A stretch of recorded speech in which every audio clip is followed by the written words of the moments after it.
The origin of the name Oregon is one of the great lingering mysteries of American toponymy.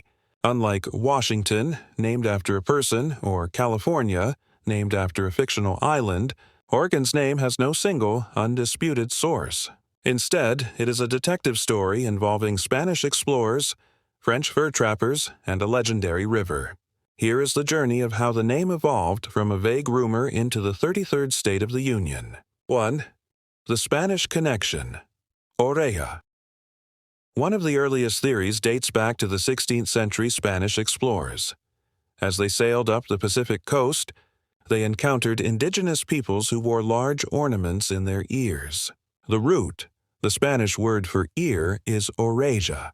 The theory.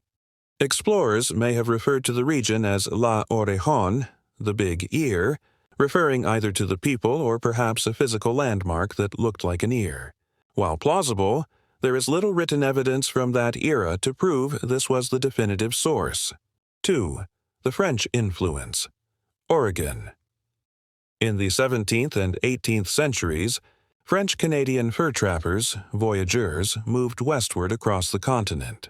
They were known for naming regions based on the climate or the landscape. The root, the French word Oregon, means hurricane or storm. The theory. Trappers may have referred to the powerful stormy winds of the Columbia River Gorge as the River of Storms. Over time, Oregon could have been phonetically simplified by English speakers into Oregon. 3.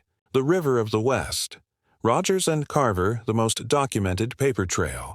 For the name begins in the mid-1700s with Major Robert Rogers, an American frontiersman.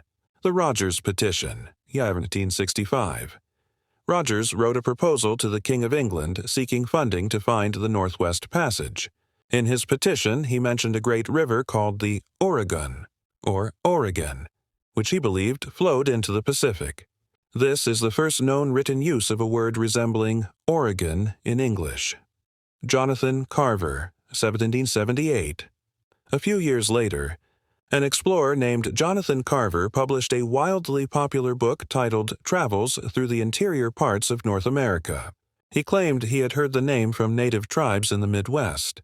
Because his book was a bestseller of its time, the name Oregon became etched into the public consciousness as the name for the mysterious, uncharted territory of the West.